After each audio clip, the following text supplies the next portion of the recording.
আমি আপনাদের সামনে আজকে কুরবানি নিয়ে কিছু আলোচনা করব। কুরবানি দুইটি প্রকার, একটি হলো জাহেরি, আরেকটা হলো বাতিনি। আরেকটা বিষয় হলো একটা কুরবানি হলো শরীয়তের, আরেকটা কুরবানি হলো হাকিকত ও মারেফতের। তাহলে দেখা গেছে যে আল্লাহ কোরআনে বলেছে তোমরা কুরবানি করো। কুরবানি শব্দের অর্থ কি? ত্যাগ করো। কি ত্যাগ করব? আমার ভিতরে যে পশু আত্মা আছে এবং বিভিন্ন খারাপ স্বভাবগুলো আমার মধ্যে আছে, এই পশু আত্মা বা পশুর স্বভাব আমার থেকে ত্যাগ করতে বলা হয়েছে। ত্যাগেরই আরেক নাম হলো কুরবানি। তাহলে আমার মধ্যে যে পশু আছে সেই পশু কুরবানির কথা আল্লাহ বলেছে। তবে বাহ্যিক জগতে যে কুরবানি দেওয়া হয়, এই কুরবানি কি মানুষ করবে না? অবশ্যই করবে।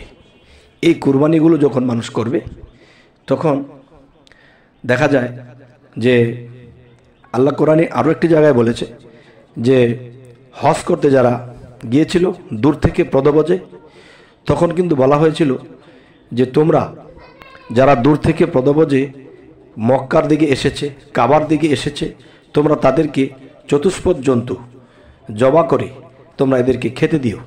তাহলে বোঝা গেল যে আল্লাহ হালাল করেছে যে পশু জবাই করে খাওয়া যাবে।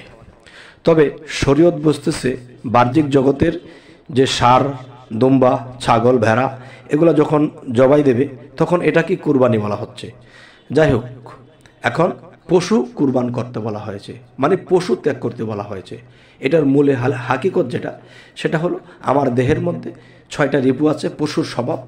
এই পশুর স্বভাবগুলো যখন মনের মধ্যে মিশে তখন মনে যা চায় তাই করে। তখন মানুষের জীবনে অনেক পাপ করে ফেলে, গরিব দুঃখীকে কষ্ট দিয়ে ফেলে, কারো বুকে লাথি মারে, কারো সম্পদ আত্মসাৎ করে।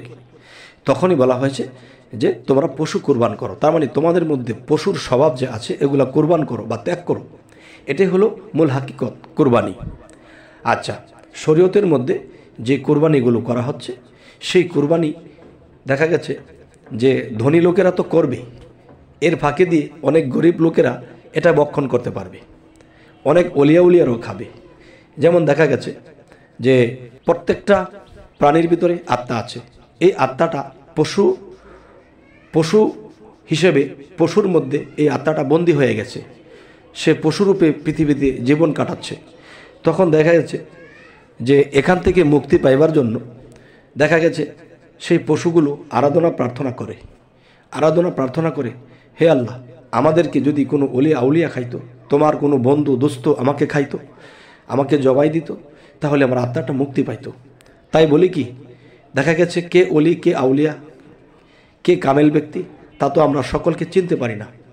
তবে যাই হোক, আল্লাহর নামের ওপরে, পাক পাঞ্জাতনের নামের ওপরে যখন জবাই করা হয় তখন এগুলো দেখা যায় যে গরিব, মিসকিন, এতিম যারা খেতে পায় না এদেরকে খাওয়ালে তখন কি হবে, সেই পশুর আত্মা শান্তি পাবে এবং আল্লাহ ওই ওসিলাতে তার আত্মার মুক্তি ঘটাবে। তবে হে জগতবাসী, যে কুরবানির ঈদ আমরা পালন করছি এটা শরীয়তের।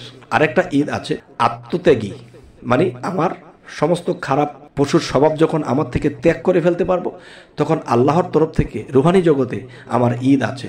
সেই ঈদ নিয়ে আমি পরবর্তী ভিডিওতে আলোচনা করব।